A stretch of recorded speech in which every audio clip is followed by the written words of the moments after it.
Thanks so much to all of you for joining us today. My name is Amy Persson and I'm the Interim Pro-Vice-Chancellor of Social Justice and Inclusion at UTS. Firstly, I would like to acknowledge that for those of us in Australia, we are all on the traditional lands of First Nations people. This land was never ceded. And I want to acknowledge the Gadigal people of the Eora Nation, upon whose ancestral lands our city campus now stands, and it's where I'm joining from today.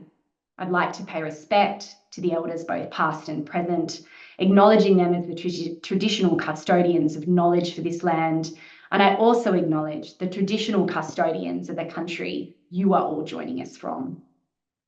It's my pleasure to be co-hosting today's event with the Human Rights Law Centre, and we're joined by such a great lineup of speakers: Kate Colvin, Daney Faddoul, Professor Jessie Hohmann, Tyler, and Raghav Motani. And I'll introduce each of them properly in just a moment. Now on to today's discussion. I don't want to spend too much time on the fact that Australia is experiencing a housing disaster. The vast majority of you know this and you're interested in what we can do about it. But the impetus for action has never been greater in this country. So I do want to explore this briefly. Housing affordability in 2024 is the worst on record. Social housing has been run down for decades, and over 120,000 Australians are living with homelessness. Our most vulnerable communities are being hardest hit by Australia's growing housing crisis. Unstable work and rising rents are leading to a lower quality of life for young people, older women, people with disabilities, and Aboriginal and Torres Strait Islander people in particular. Australia's housing system has become a game of haves and have-nots.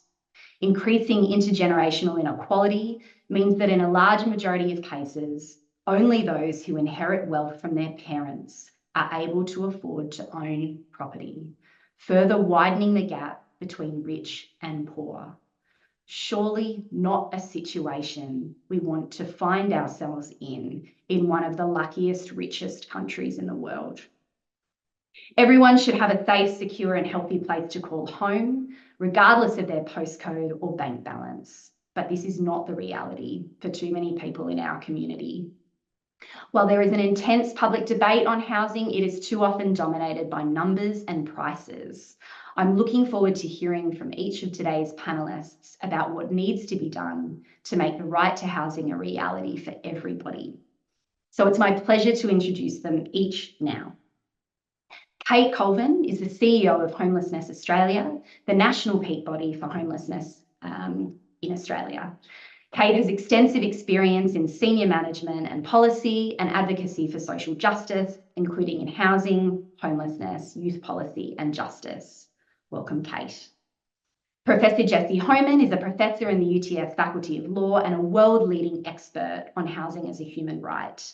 Her work has included lobbying the United Nations to hold governments to account for their obligations for the right to housing and campaigns with national and international housing rights and homelessness non-government organisations.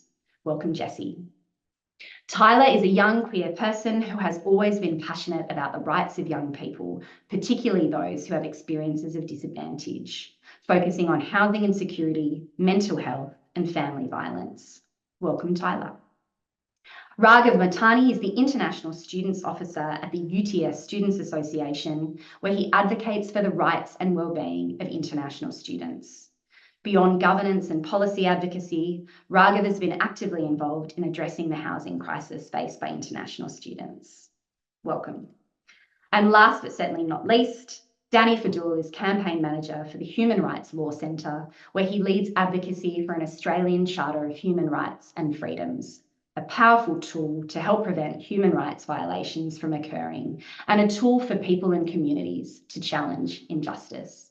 Welcome, Daney. I'm going to start off with Kate.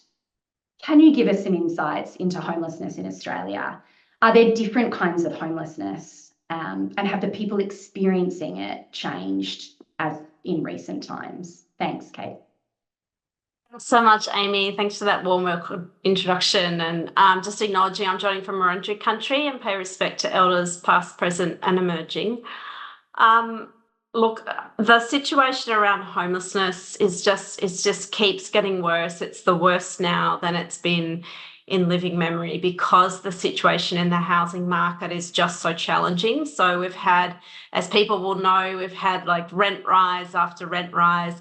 We've got record low vacancy rates, and so that's just squeezing more and more people into homelessness. And the incidence of homelessness is kind of creeping up the income spectrum. So, say 10 years ago, you would have expected that almost everyone who was experiencing homelessness was on an income support benefit, but the numbers of people who are on waged incomes that are becoming homeless is increasing. So, I mean, it was just at 9% before COVID. It's now up to almost 12% of people using homelessness services have a waged income. So that just sort of shows how it's creeping up the income spectrum.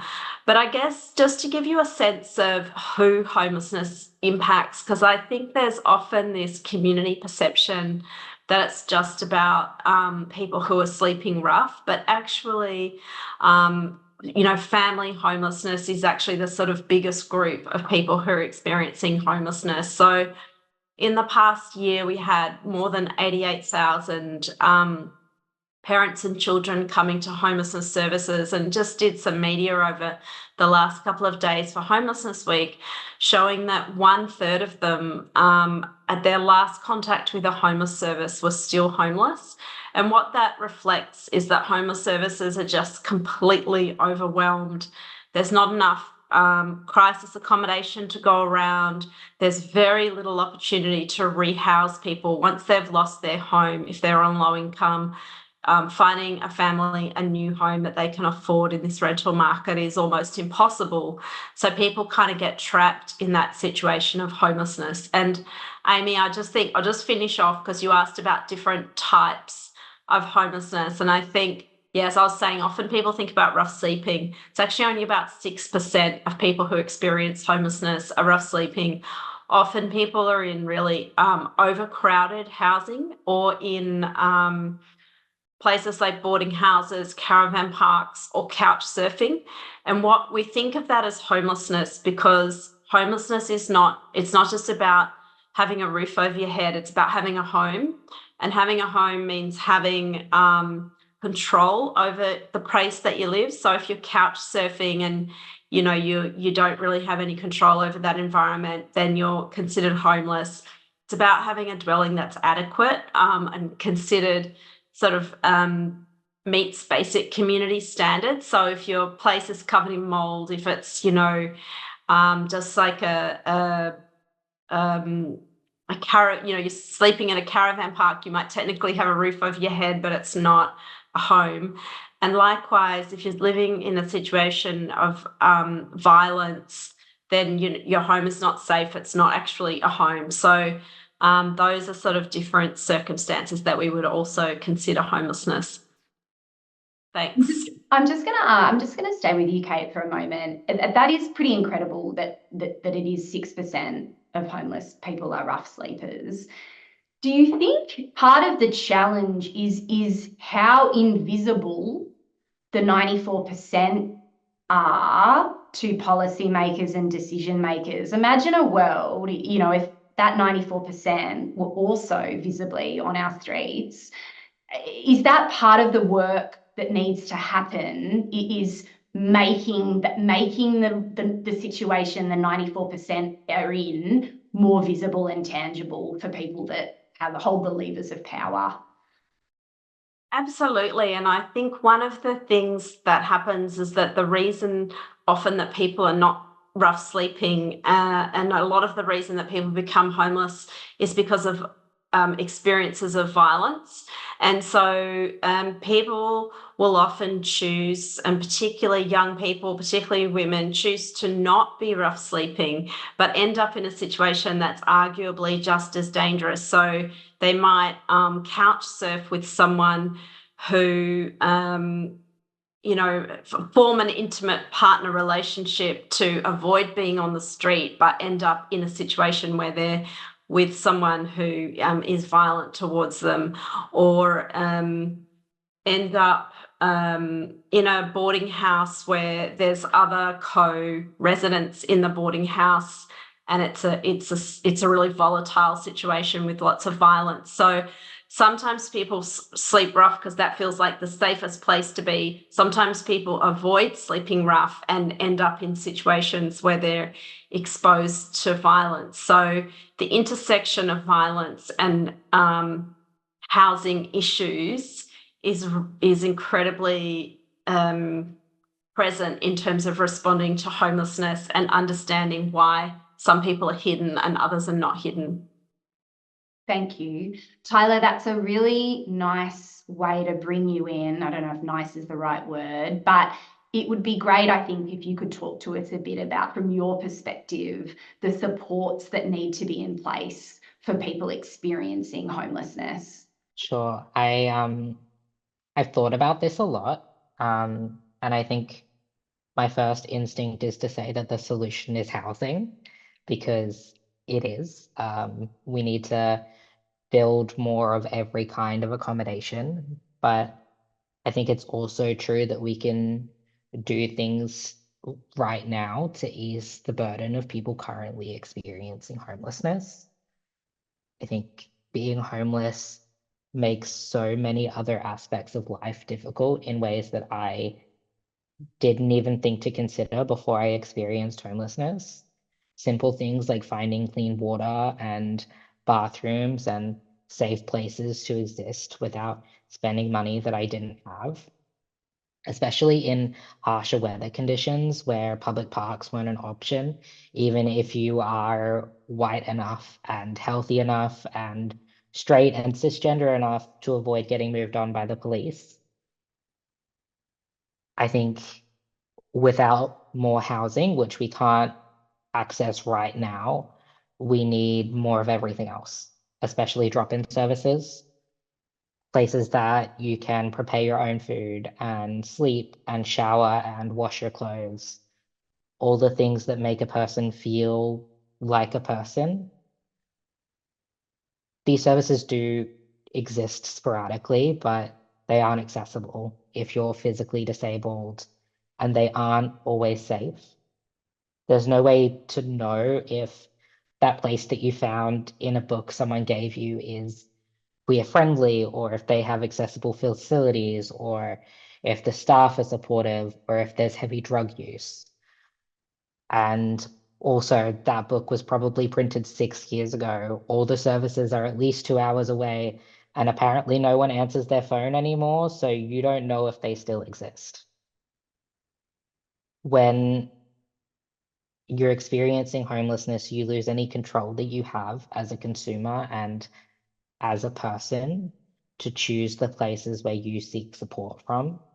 You have to go in blind and hope for the best. And in my experience, it doesn't usually work out the best. We also need to recognize that it doesn't really matter how many new services we build if there's no way for us to know that they exist or what they do or if we will be safe there. You know, why are we still using books as our only means of distributing this information? We should be using technology. We should be building apps and websites and creating modern solutions.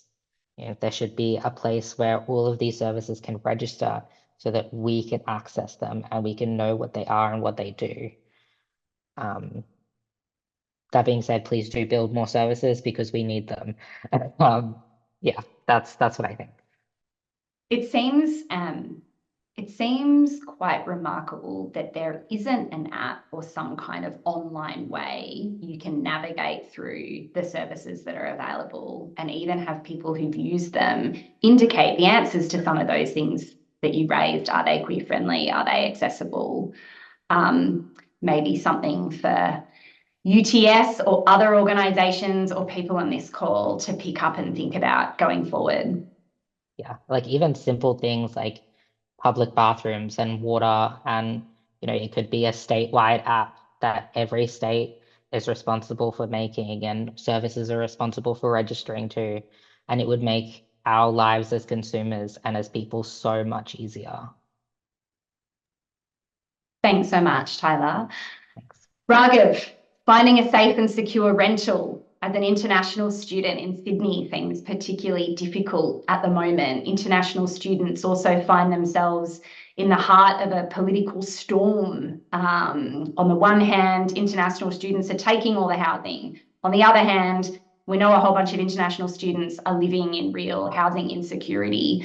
Talk to us a bit about what you think's going on and the experiences of international students and that policy conversation at the moment, and where you see things progressing, and perhaps talk about, you know, what needs to change.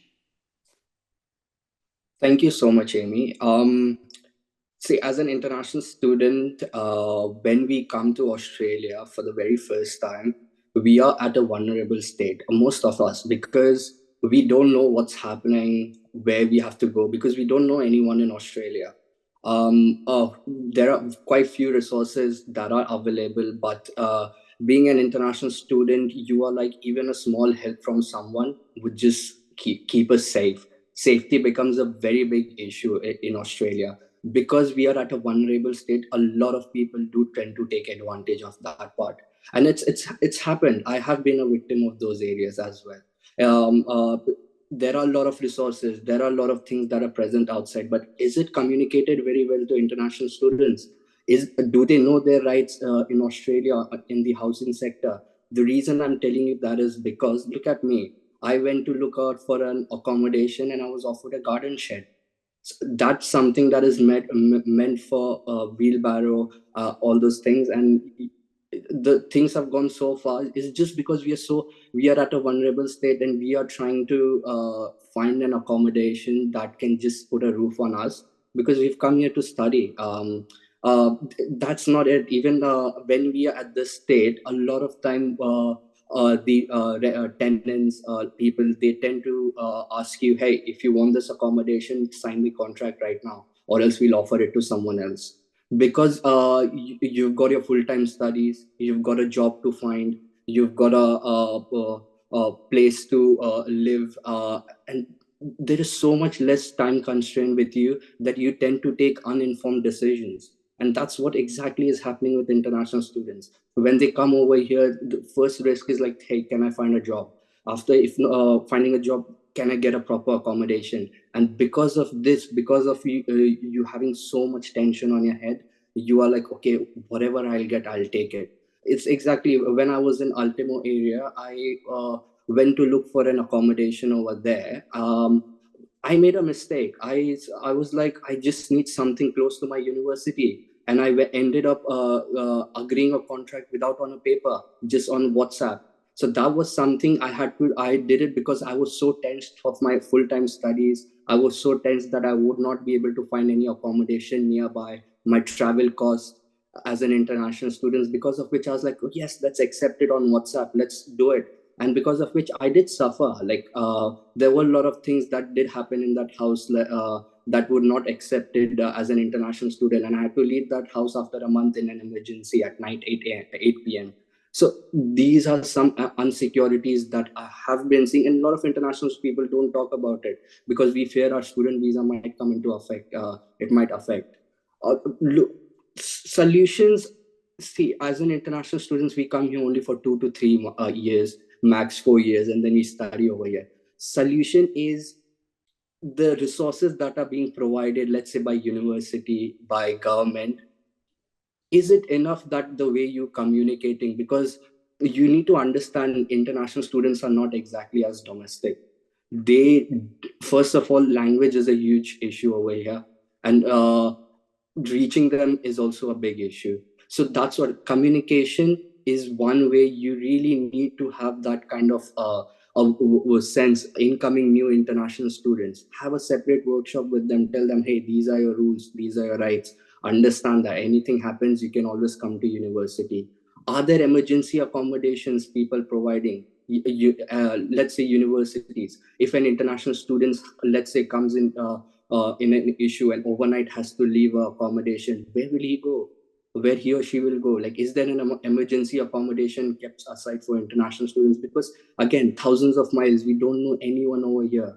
Like I have seen, when I came here last year, I have seen international students sleeping on benches with their bags. So that was the most heartfelt things I've ever seen over here, because of which it became like, hey, we need to work on this. The other thing is, can they be supported financially? Is that something big issue? Because you look, transport issue, we've got full tuition fees, upfront tuition fees to pay, and then above that you're paying accommodation fees. I was paying $400 a week to live in a shared house, and that was just the cupboard and two beds at a side, like in a room, two people, each person paying $400 a week. So that is the at level we have gone. And because we are like, we are so vulnerable state, that people have started taking advantage of it. And we really need to understand what our rights are, and what is as an international students you need to provide. And as a university, as a government, they really need to step forward and put out those communications, and have those workshops for the incoming international students, that hey, sit with us, this is mandatory, you need to look at this, this is your rights, this is what you need to do, if something happens, this is where you need to go. Thanks so much, Raghav. There's some really excellent suggestions for universities, I think, in a lot of what you've just said.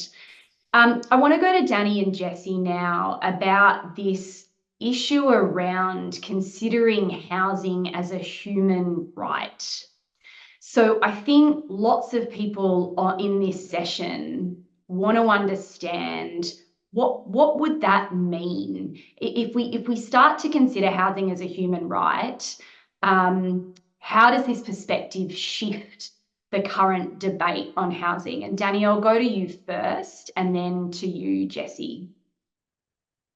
Well, thanks for that, Amy, and I'm coming to you from the land of the Darug people today. What a right to housing would do is shift this conversation from these compartmentalized, discrete areas which are focused on prices, on numbers, often a technocratic conversation, and instead put people at the heart of that conversation. People are part of the conversation right now to a certain extent, but it's usually a human interest story to illustrate a number or to illustrate prices.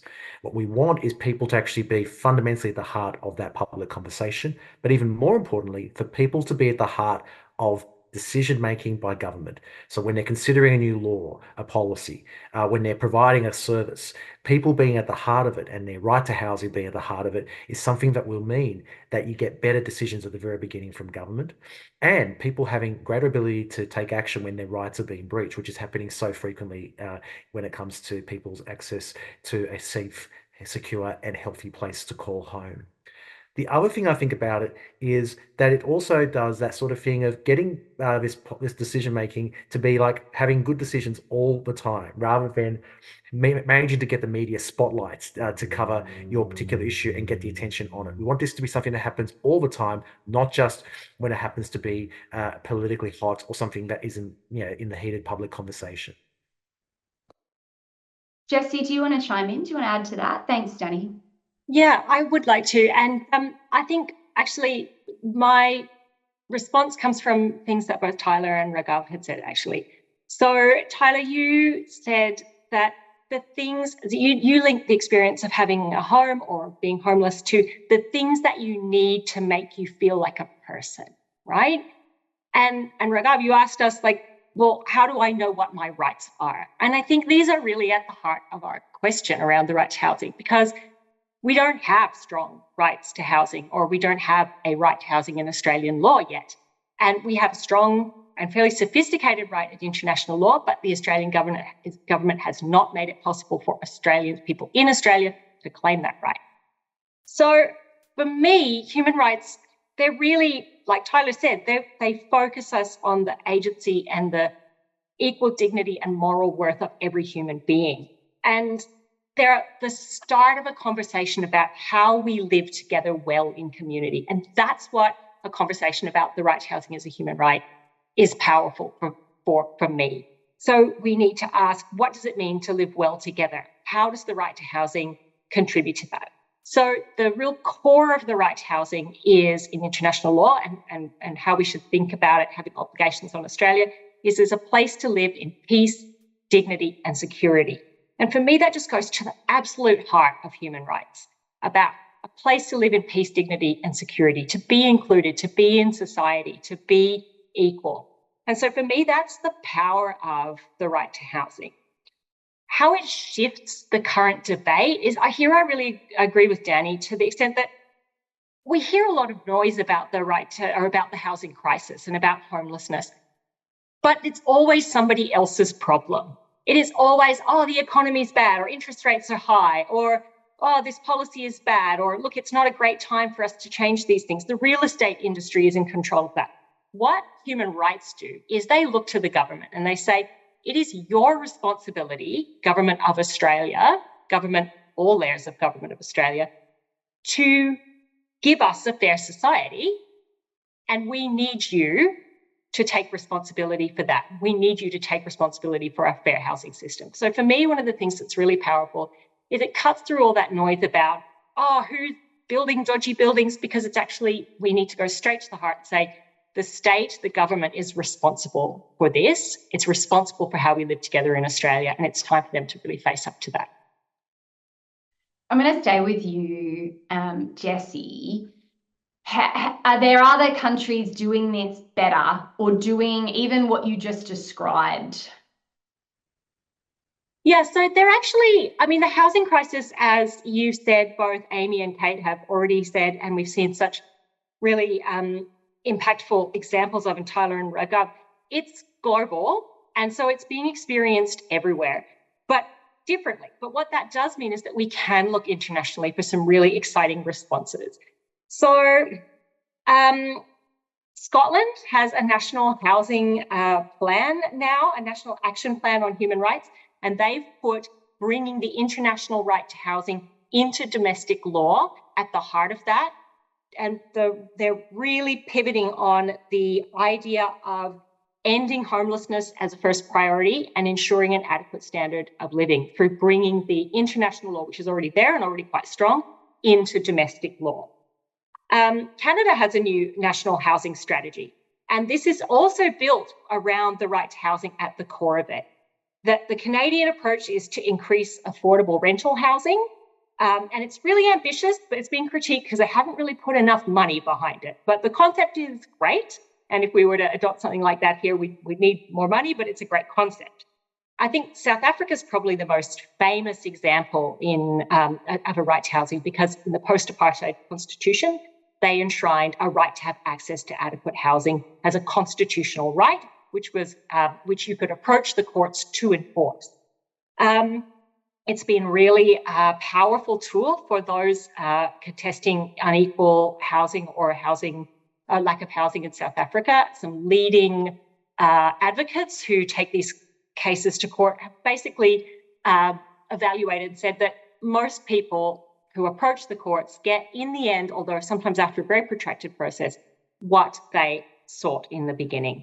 So it's been very, very powerful, and yet it's thought to be quite sensitive to the balance of powers between the different branches of government. And I think finally, and it's really interesting, you were talking, Kate and Amy, about hidden homelessness and what it would look like if we could see that 94%, right?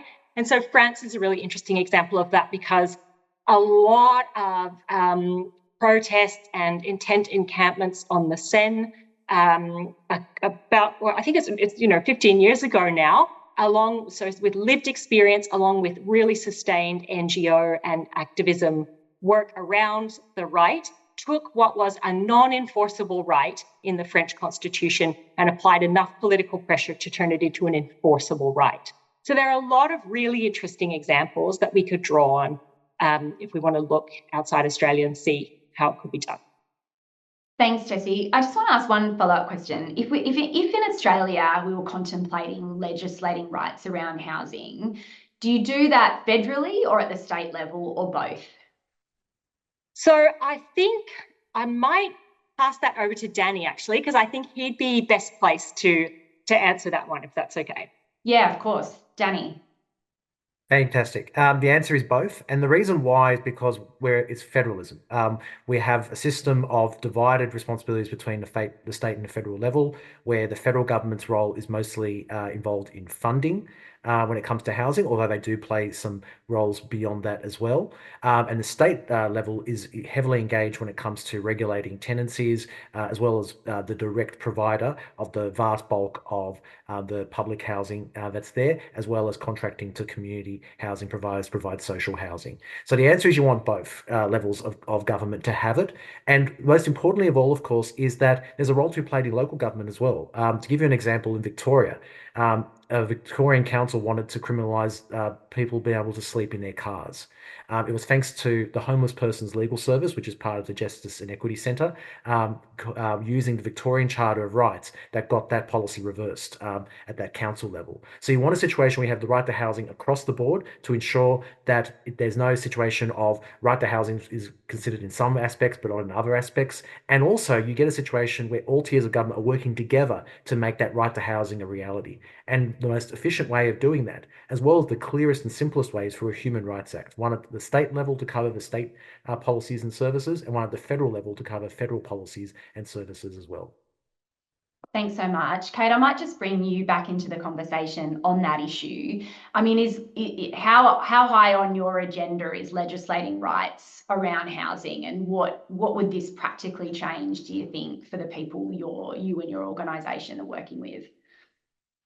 Look, I think it would make an enormous difference, and I was really pleased to hear Jessie mention the Scotland example, because that is definitely the high watermark. So I think for me, it's thinking about how a legislated right translates into a housing plan. So and it's when you think about progressive realisation. So we have the right to housing in legislation, and then you have a plan that steps out how the government is going to progressively achieve that right, because you can't,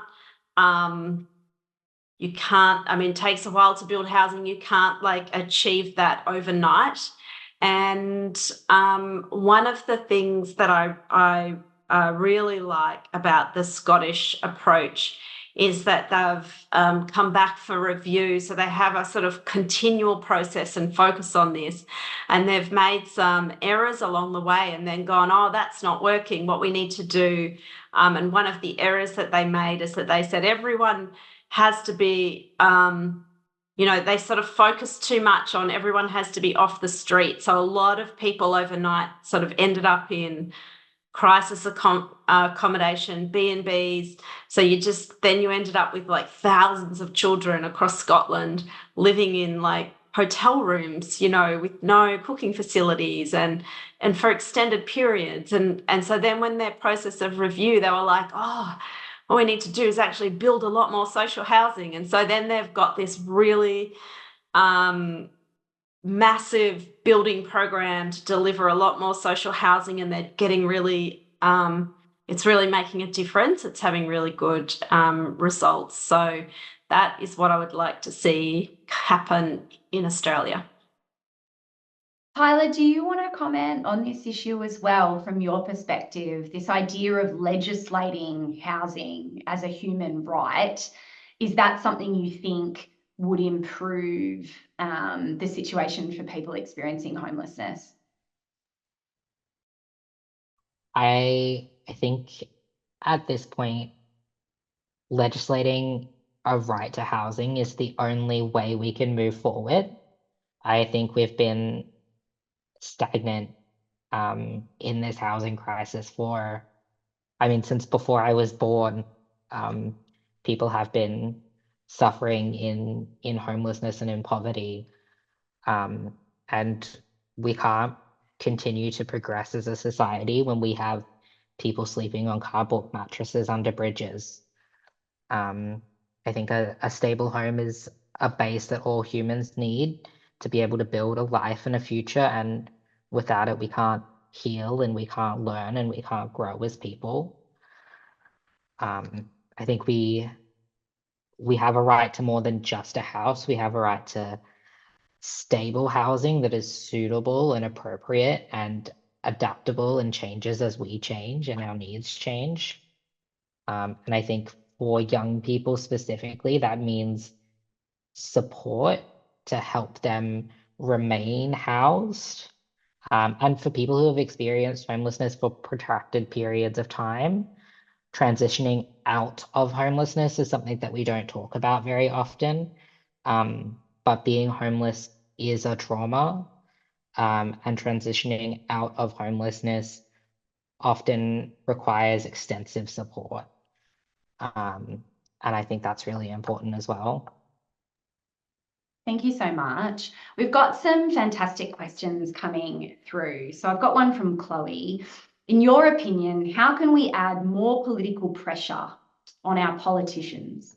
The housing crisis has persisted for years and has only worsened in recent times, despite protests and increased awareness towards homelessness. It feels like our politicians are not feeling political pressure, despite years of public outcry. And before I throw to the panel, there is a related comment/question that I thought was really interesting from Sue. It seems to me that it's only when more well-off Australians have been affected by homelessness that it comes to matter.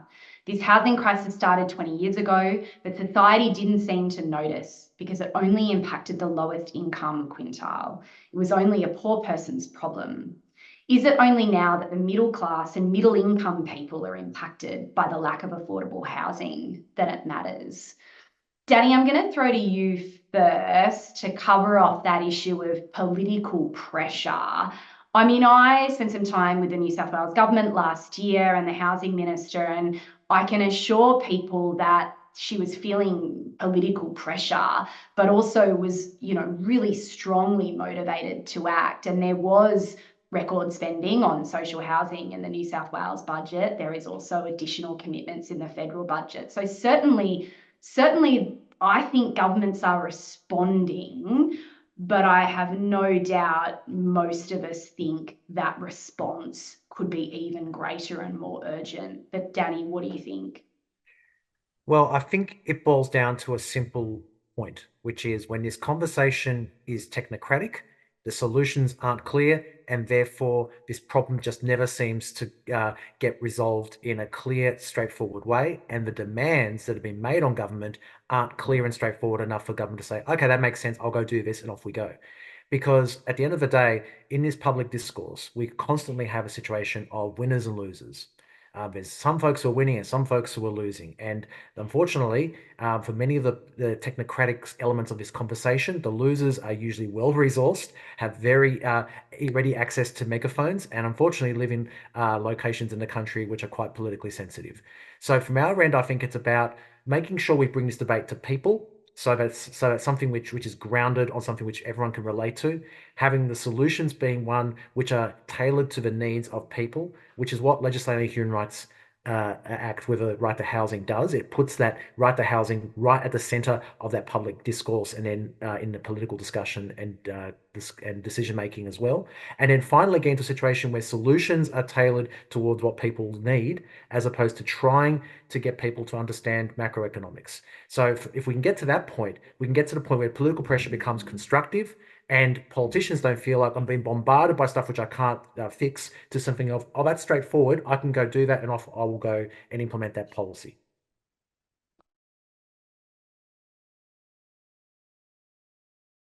Thanks so much, Daney. Jessie, did you want to add anything on that issue of government pressure, and maybe even in relation to how some of the international examples have come about? Yeah, so I'm probably, in some ways, I maybe have a blinkered approach because I'm a lawyer, and so my main tool for political pressure is to use the law, and the law is not everything, right? But actually, the law is a very big part of a human rights struggle. We're talking about human rights law. We're talking about international legal standards that protect people from and guarantee those things that we think are due to every person as a human being. So one of my answers would be that the law itself is a very strong stick and carrot, because you can say, look, we've got this law, you need to comply with it. It's a clear standard, and it's a signal to governments that, this is where the buck stops, right? This is what is non-negotiable. We're going to make a legal standard about this, a hard legal standard, and it's no longer up for debate. You must comply. So the link between the law and politics here is is one of the reasons why a Human Rights Act is something to push towards.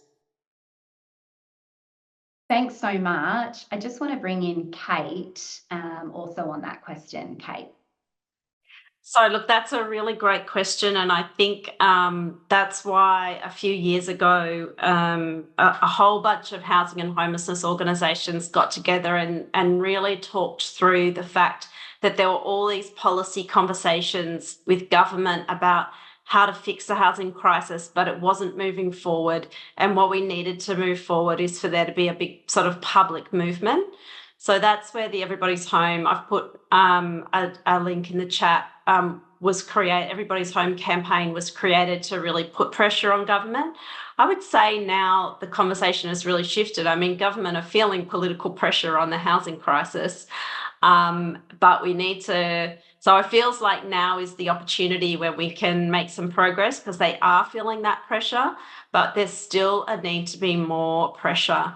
And then there's particular issues within the housing crisis as well. And Tyler's put in the link for the Home Time campaign, which is particularly about issues around youth housing. So, but I did just want to say one more thing, because there was also that question about this only being an issue for when it starts to hit higher income households. And that is really very true and very frustrating. And part of the challenge that we face as advocates is making sure that that doesn't pull the solutions in the wrong way. So it's like we have to use the political momentum that's gained from this now, homelessness now hitting higher up the income spectrum, but not end up with a situation where the solutions that are offered only benefit those households that are higher up the income spectrum. And we see this time and again where governments, freak out about people not being able to afford their own home. And so they throw money down the toilet of home ownership schemes, which are completely useless from a policy perspective, only benefit kind of people who could afford to buy a house anyway, but it makes them maybe be able to do it a little bit quicker. And meanwhile, they're not putting money into addressing much more serious forms of housing crisis, like people being homeless. So there are some really great challenges that have been named, and I think really important part of the conversation. Thanks, Kate. Jessie, did you want to add to that? Yeah, I did, and it's such a good point as well from Sue.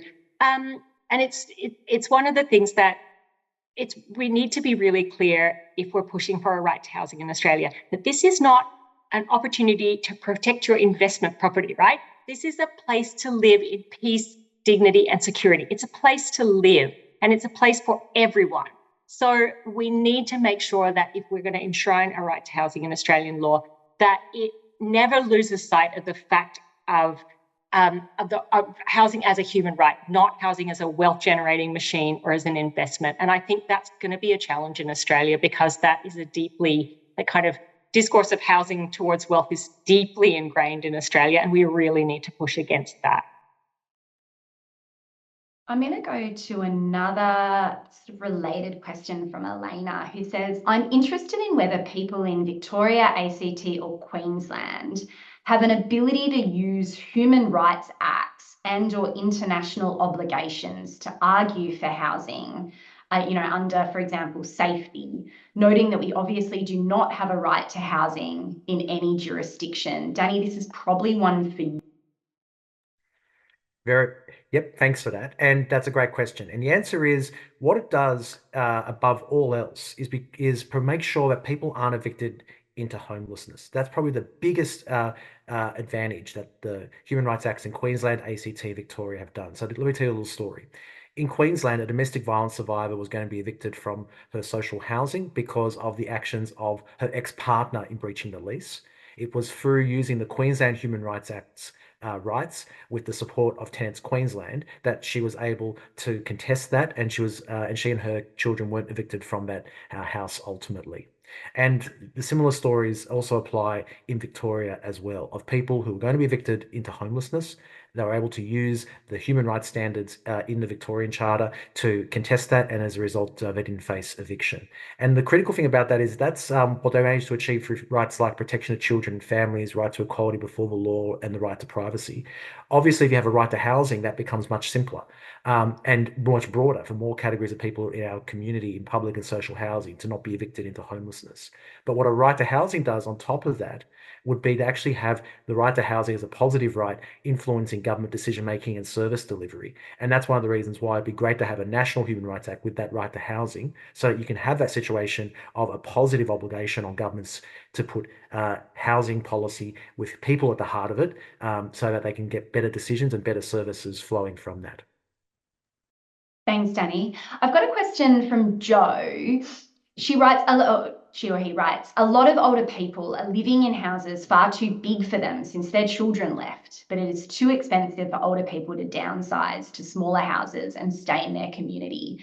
Are governments even considering addressing this to help free up larger properties for families? I just want to touch on this idea of people living in houses that are too big for them and go to you, Raghav, because there are lots of really wonderful examples, particularly in Western Sydney, where people host international students in a homestay environment. And it strikes me that could be a much better way for an international student to get to know Australia and Australian culture by being embedded in a family home, rather than the situation you described. What do you think? Thank you. Definitely, I agree with you. There is a wonderful opportunity with the system called homestay that the government runs over here. But the thing is, I never knew that before coming to Australia. When I was back in India, I was like, okay, I need to find an accommodation. I went to different websites and I tried looking at this, but then I had no idea that this scheme was going on. Like this, such a good initiative is run where I can go be with people that are hosting international students in their house, and that's such a good thing. But the problem is, when I came to Australia and when I was sitting and understanding the housing, and that's the time I understood, okay, this is something that has been provided. Like I was like, why isn't not being told to a lot of people? Why are we not shown with such a good initiatives that are being provided? And this I got to know 1 year later. I was in Australia. Homestay is such a good opportunity for me to go and meet different communities of Australia, go and help them out. Because I have left my house thousands of miles, I want to come and explore the culture. I want to meet different people. I want to help them. I want to explore those particular community. And plus, who are the best people? Like if you being with an older generation, they would be able to explain you more things, because they have got that time to give you. And the safety won't be an issue, because then you're living with people who already know Australia well, they know their community well, they'll introduce you to so many good people. Then safety does not be a question over there. It's not a question. It's again, the one thing is that, why am I not being informed with all these questions? Why am I not being told that these solutions are there? You need to just go and apply for those things. And it was such good initiatives. And that's what even I wanted to bring that earlier. But thank you for bringing this. Homestay is such a good opportunity. It's just that international students are not knowing about it, and because of which they tend to take wrong decisions. But yes, this is some good opportunity, and communication really matters when it comes to international students, because then they, as I told, they don't know what's happening over here. Thank you. Thanks, Raghav. Jessie, you keen to chime in on this one? Yeah, because I think it's a really interesting question, but I think even more sort of striking than the idea of people living in houses that are too big for them, remembering also that, the average size of a house is much bigger, a new build house is much bigger than one, 30 or 40 years ago, while families are getting generally smaller. So there's that issue. But actually, on census night, there were 1 million empty homes, not underutilized homes, empty homes. And Kate and Tyler have already reminded us that you can't just take homeless individuals and families and put them into housing. That does not solve the problem, because you need supports, and the house needs to be adequate and appropriate. But more than the idea of houses that are being lived in by a small group of people that we could argue about whether the size is too big. We actually have these empty homes. And what we could encourage the government to do is look at why those houses are empty. And the reason those houses are empty is because Australian housing policy at multiple levels, from taxation right through to pensions, encourages people and rewards people for empty houses. And we could use the right to housing as a way to filter through whether that is a housing policy that is valuable or not. Use it as a checkbox exercise, right? Do these policies meet the criteria for people having a place to live in peace, dignity, and security, or are they fulfilling another function? And if so, is that function in any way valuable? Thanks, Jessie. I've got a related question from George, and Tyler, I'm keen to get your perspective. George says, can the housing advocacy groups look into how the 1 million empty bedrooms in Australia can be converted or utilised into a living space for single people in need? I mean, is that a good idea from your perspective, or risky? I think government mandated share houses is a risk. I think the government requiring you to put up empty bedrooms in your house to house the homeless is always a risk, especially like for me. I am a person who has like quite a significant history of trauma. If I had to invite a strange man into my home, that would not be appropriate for me. But what Jessie was saying before about, 1 million empty homes, more than just homes, there are so many empty buildings. Queensland is doing something really interesting where they're turning empty nursing homes into crisis accommodation. And I think if the government decided to prioritize people over buildings tomorrow, then we could turn those empty shopping centers, empty nursing homes, empty houses into the accommodation that we need to get young people off the street, to get, people of color off the street, to get our homeless into beds. But I think requiring people to put up bedrooms in their houses for strangers is a risk, and it's not something that I would be comfortable with. I really like that Queensland example, and I think there is so much scope for innovation and thinking a bit differently and creatively, I think, when it comes to addressing housing. In our last few minutes, I do want to finish with a question for everyone. Addressing the housing crisis in Australia requires a multidisciplinary and multifaceted approach. What is the one urgent action each of you believes should be taken to address the housing crisis in Australia? And Kate, I'm going to start with you. So stuck on one through the course of it, I've kind of flipped between them. So I'm just going to break the rules and say investment in social housing is the one, but for a lot of people, it really needs to be that support as well. So a lot of people need extra support to get and also to keep a house, and there's not available now. Daney, over to you. What's your one urgent action? It's not going to shock anyone when I say implement a Human Rights Act with a right to housing, as recommended by the Parliamentary Joint Committee on Human Rights in their report on the 30th of May into Australia's Human Rights Framework. What you want is having that central right there, because there's going to be a whole bunch of solutions that can be there, but also the solutions will change over time. What you want is the constant right to housing to be grounding government to be doing better and thinking about people's right to housing when it comes to housing policy and services and laws, so that as we goes along, we continue to have that focus on housing and people being at the heart of that. Raghav, your turn. What's the one urgent action?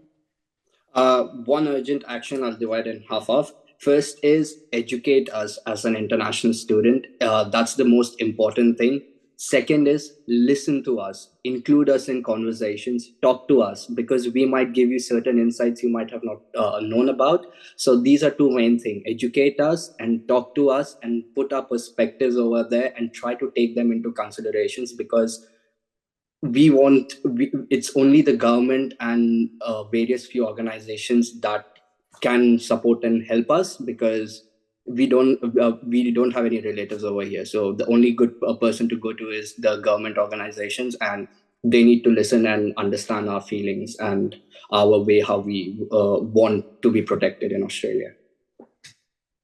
Raghav, I don't think it's too much to ask for the universities to lift their game when it comes to providing really good information about the schemes that are available and the rights of international students. So I think that's something that lots of people in the sector will be willing to take up and talk to their institutions about that question. I imagine some universities do that really well, and some universities perhaps less so, but I reckon we can crack on with that one.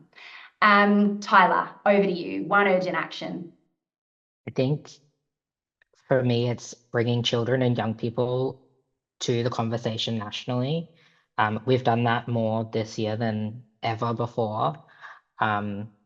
MCM released data yesterday in the inaugural Victorian Youth Homelessness Snapshot. And I really recommend that you look at it. I'll link it in the chat. But it said that 1 in 3 young people experience homelessness for the first time at 16 or under. And there is a governmental responsibility to protect our young people from harm. And I would say that being homeless is harmful. We have minors who are too young to sleep in shelters because, you know, they can't get their parents' consent and they can't give consent, that the government agencies whose job it is to protect them are failing. And I think we urgently need to legislate rights around that. And we have the Home Time campaign, which we've worked really hard on, and I've linked that in the chat. We're advocating for 15,000 dedicated beds, dedicated youth tenancies with attached support for 16 to 24-year-olds. And that's something that we're working really hard on. But for that missing middle, I think we urgently need to protect our youth. We're nothing without the next generation, and they're drowning in a flood that they didn't cause. And it's our responsibility to teach them to swim. Thank you so much, Tyler. Jessie, I'm going to give you the last word on this one. One urgent action, perhaps court and law related. They are actually such great points that, like Kate, I could kind of shift and think that they're all the one point. But what I would say is we just really need to start thinking about housing differently. We need to start thinking about housing as a place to live in peace, dignity, and security, not something to make money out of, not something that's luxury or to decorate nicely. It's a place to live in peace, dignity, and security. And if we can reshift and reframe our conversations around housing so that that's our starting point, I think everything else can flow from that. Thanks so much, Jessie. And listen, thanks everyone for such a great session. It's been a pleasure from UTS's perspective. I really appreciate your time, your expertise, and thank you so much to everyone online who's joined us. I hope you've gained something from the conversation. I can see that there's been lots of activity in the chat and links to various resources. Lots to take away. But yeah, thanks everyone. Look forward to the next one. Hopefully we'll have some progress on something that is so deeply important to so many people. Thanks a lot.